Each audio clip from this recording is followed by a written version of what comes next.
Good evening and welcome to this Wednesday, April 14th edition of EastCast. I'm Lisa Taylor here with Jen Felcher to bring you the news of the week.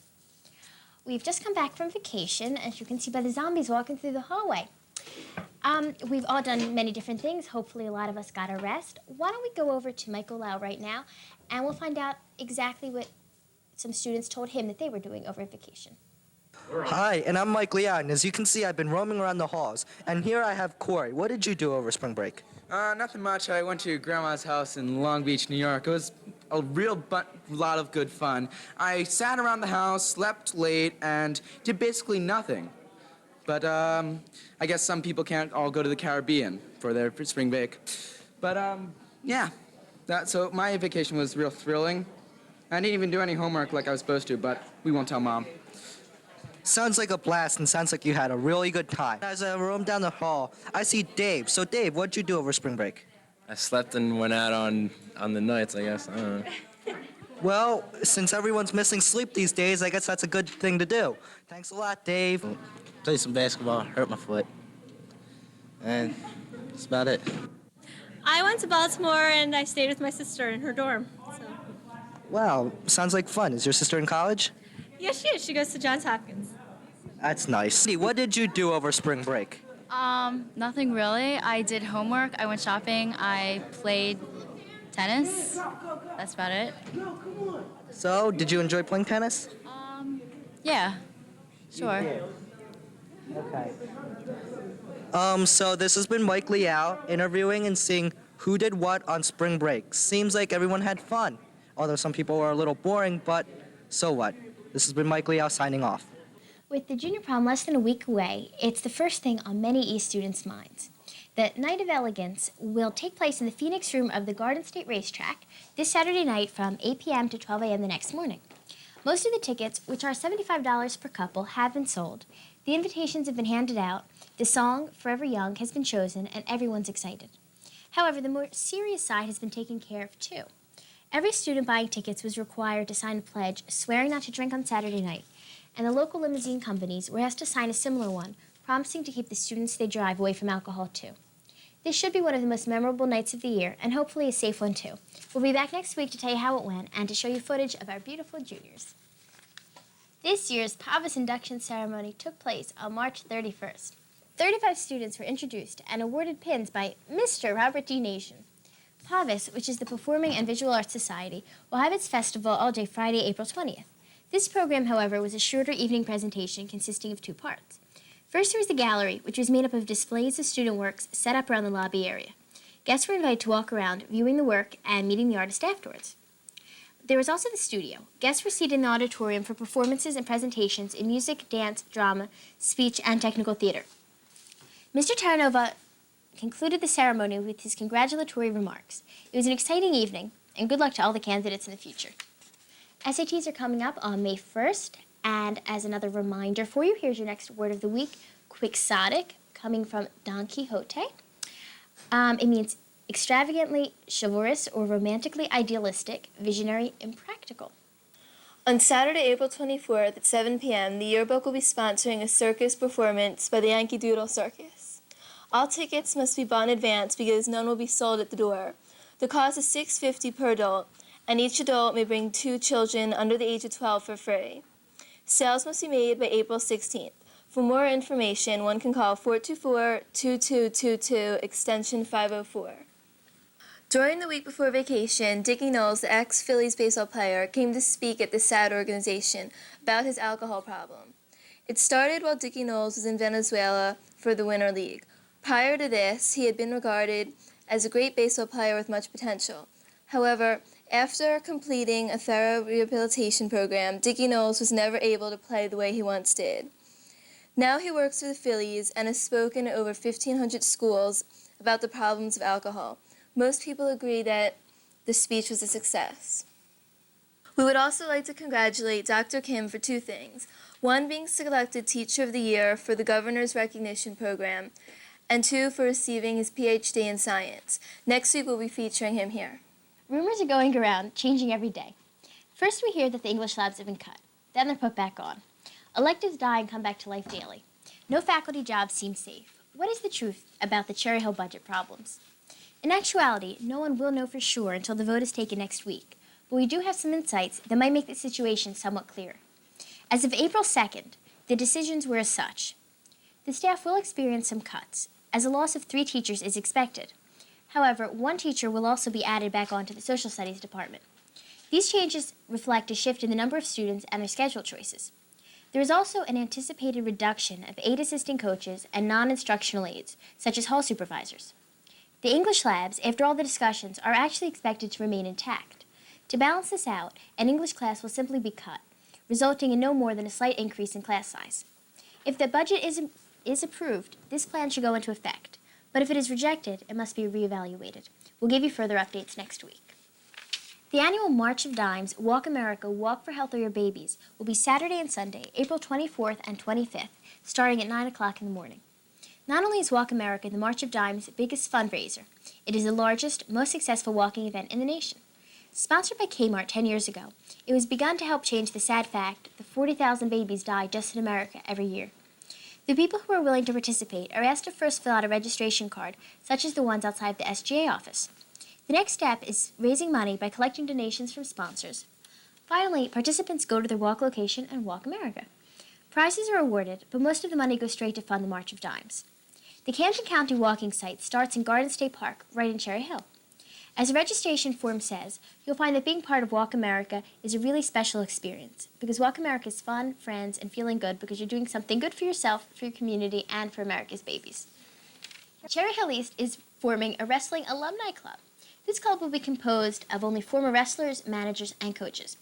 Anyone interested should attend a meeting held here at East on Tuesday, April 20th in Cafeteria 1 at 7 p.m. The Cherry Hill Wrestling Boosters Club and coaches hope to see you there. The junior class is inviting all juniors and their respective parents to a meeting to be held on Thursday the 22nd at 7:30 in the Cherry Hill East Auditorium to discuss plans for the senior class trip. Anyone who is planning on participating in the trip or even considering should attend. It will be a great opportunity for any questions to be answered regarding details about the trip. And now for a look at esports, let's go over to Mike Furman. Thanks, Jen. Due to the bad weather and spring break this week, there was a limited schedule for esports. However, the baseball team got their first game in this week. Behind Jesse Murray and pitchers Barry Turin and Kevin Abrams, the team defeated Camden Catholic 9-4. They are ranked number 8th in the Inquirer.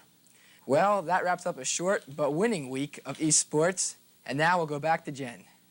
That's it for the news tonight. Special thanks to Mr. Gordon Hampson, cameraman and editor, to Mr. Keith Haynes, advisor, and to Eric Salzman, our student camera person.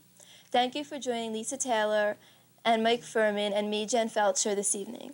Stay tuned for the Film Forum Encore with guest John Davison, which follows the junior high school news. Tonight we leave you with Ophelia, enjoying her blooming tulips. Good night, Ophelia.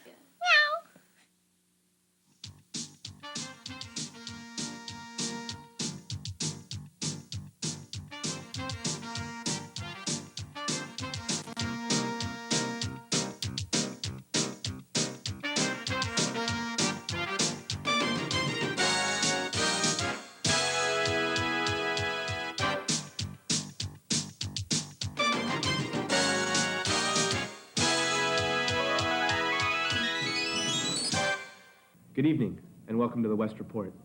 I'm Brian Connors. And I'm Debbie Wickus. Cherry Hill High School West is proud to announce a record number of choral students who were accepted into the prestigious 1993 All-State Chorus. With 374 schools eligible to participate and 1,280 students auditioning from all over the state, a choir of 380 students was selected. Out of those 380 students, 15 are from High School West, more than double last year's count of 7. The students are Gina Fantozzi, Lauren Hinden, Jamie Miller, Julian Rosen, Shauna Williams, John Armour, Josh Cohen, Jeff Golia, Scott Grazier, Court Hervnick, Brian Kane, Chad Lazar, Ed McCorkle, and Andrew Newkowitz, and Aaron Lazar. Aaron also has the honor of being section leader by having the best score in his section. Congratulations to everybody. From Thursday, April 1st to Sunday, April 4th, West chess team, the Purple Knights, took part in the National Scholastic Chess Tournament in Dallas, Texas. Each player played 7 games. Almost 1,000 students from almost every state showed. The West team, consisting of Dave Feldman, Brent Baker, Roy Schwartz, Leon Novak, and David Hanman, finished 17th in the nation. Congratulations to our Purple Knights.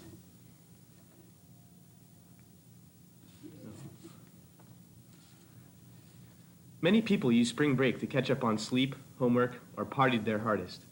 One group of West students used their spring break in a more educational way. The Humanities Clubs went on a field trip to Italy. The group of 12 students and 2 teachers left on Saturday, April 3rd, and returned on Sunday, April 11th. Earlier today, Debbie Witkus had the opportunity to speak with these interesting students. Who would?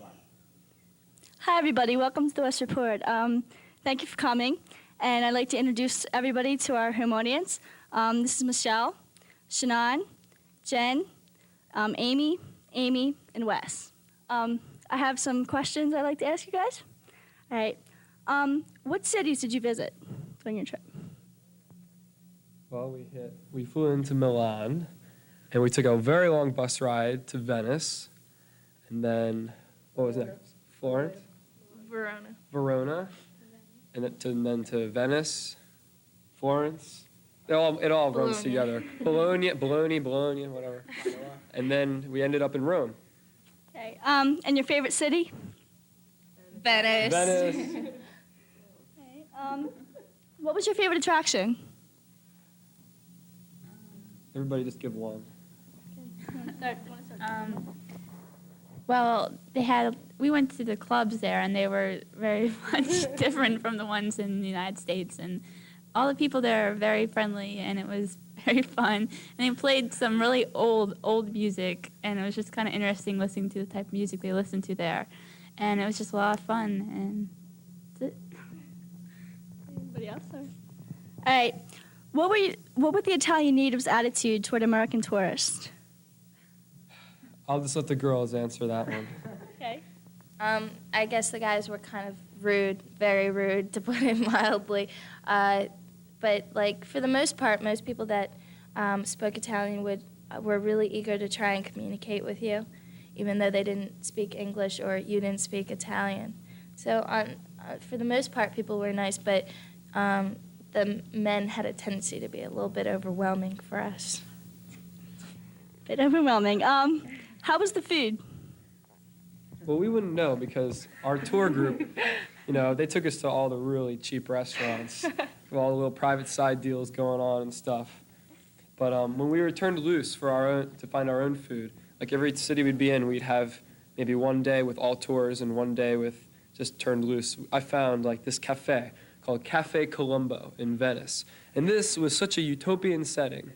And you have to go through this labyrinth of narrow streets, and you turn a corner and you'd be in this beautiful courtyard, and the blue sky and the chirping birds and the green shrubbery all around shielding you from the rest of society, and then the white tablecloths, and it was just beautiful. Okay. What didn't you guys like on the trip? Transportation. The buses, public transportation in the cities was like very, very crowded. There'd be buses that would like seat maybe 40, and you'd have like 100 people on the bus. That's an the exaggeration. No, it's not. Yes. And the taxis and like the people drive over there. God. They don't drive. They kill race. you. They just have There's no concept. too many. Yeah. Tell them about the taxi drivers and stuff. Yeah. We wish we had more time in the city, in all the cities. It was only a week to do so much, and we learned so much, and we saw so much, but I think we all would have liked a couple more days to experience Italy. That would have been nice. All right, anything else anybody else wants to add before we go? Yeah, there's something really interesting. The Romans, this is how or the Italians, they keep themselves sharp by making a game out of like how to make the toilets flush. There's like 800 different toilet flushing mechanisms, and every time you go to a restroom, you can't find it. They have like hidden under tiles on the ground, and sometimes you have to like reach into the rafters and like look for a knob or something. And one time I had to like twist something that didn't even look like a flushing mechanism. It was horrible. All right, thanks everybody for coming. And now back to the West Report. Thank you, Debbie, for that enlightening interview. Hey, speaking of enlightening, here's Dave Marica with This Week in Sports. The West baseball team finally got its season underway this week. After rainouts in its first 2 games of the season against Olympic Conference rivals Washington Township and Cherry Hill East, the Lions started their season against Pennsauken. And for the first time in over a decade, the Lions lost its opener, a 2-1 heartbreaker, to Pennsauken. The team, which was ranked number 2 in South Jersey before this game, will play Camden, East, and Edgewood this week. The girls' varsity softball team also began its season this week with a 10-2 loss to Pennsauken. Kristen Lysak pitched for the Lady Lions. The team plays Camden and Paul VI this week. Just a note, the girls' scheduled opener against Washington Township was postponed due to rain. The boys' track team lost its opening meet to Pennsauken 73-49. For West, Dave Zuzka took 3 first places in the 800, 1600, and 3200 meter run. Also victorious for West were Bruce Barker in the shot put and Aaron Lazar in the discus. In addition, the team competed in the Pineland Relays on Saturday, April 3rd. The team performed well in this tournament. West will race East and Triton this week, and then in the Woodbury Relays this weekend. The girls' track team lost to Pennsauken 69-44 in its season opener. Nina Moore was West's big winner with victories in the 100 and 200 meter dash and the long jump. Also winning for West were Jen Jennings in the 1600 meter run, Cindy Way in the 3200 meter run, and Melissa Majikis in the shot put. The team goes against East and Triton this week. Also this weekend, the Lady Lions will perform in the Woodbury Relays. On a winning note, the West boys tennis team clubbed Washington Township in its season opener by a score of 5-0. Rob Wagner, Harris Adler, and Majid Mohyuddin were all winners in their respective single matches. Wes Tudor combined with Gary Bergman, and Justin Garrison worked with John Conwell in grabbing victories in the doubles section. The team serves against Camden and Edgewood this week. The golf team will commence its season this week against Paul VI. Its scheduled opening match against Gloucester Catholic was postponed due to rain. And lastly, but definitely not least, Miss Thompson girls lacrosse team will begin its season against arch rival East and Collingswood this week. Good luck to all of West sports teams as they make their quest for the state championship. That's all the sports. I'll catch you next week. Broadway night tickets went on sale today for the general public. Students can purchase these tickets for $5 in any lunch period. Better get them quick. Tickets for the April 22nd, 23rd, and 24th 7:30 shows are going quick. Tryouts for the Pavis Festival, which will take place in late May, will be held Tuesday night, April 27th, in West Auditorium. If you want to perform in the festival, or if you want to MC the event, you must try out. Tuesday, April 20th, is the school budget and Board of Education election. Please get out and vote. Polls are open from 2 to 9 p.m. As a new season enters, after a chilly winter departs, we begin to see the many signs of springtime. The grass gets greener, the trees begin to bud, and the birds fly home and begin to sing their glorious harmonic songs. Oh yes, the birds. And what a better way to celebrate? That's right, it's Bird Day once again. Bird Day is celebrated every year on April 13th. The credit for arranging the first observance of the day belongs to Charles A. Babcock, who is the superintendent of schools in Oil City, Pennsylvania. He noticed that his students were very interested in studying the birds in the area, and because of this, Babcock asked ornithologists, who are scientists who study birds, to help set aside a day for birds. They agreed. As a result, in May 1894, Oil City, Pennsylvania observed the first ever Bird Day. The United States Department of Agriculture and Audubon Societies were quick to see the benefits of Bird Day, and this wonderful day became observed all throughout our great nation. So whether your favorite bird is the albatross, the egret, or the blue-footed booby, Bird Day is your chance to honor all of your winged friends. This is Brian Connors with this week's Reason to Celebrate. Happy Bird Day, everybody. And happy Bird Day to you, Debbie. Thank you. And thank you for watching the West Report. Please tune in next week at the same time. Good night. Good night.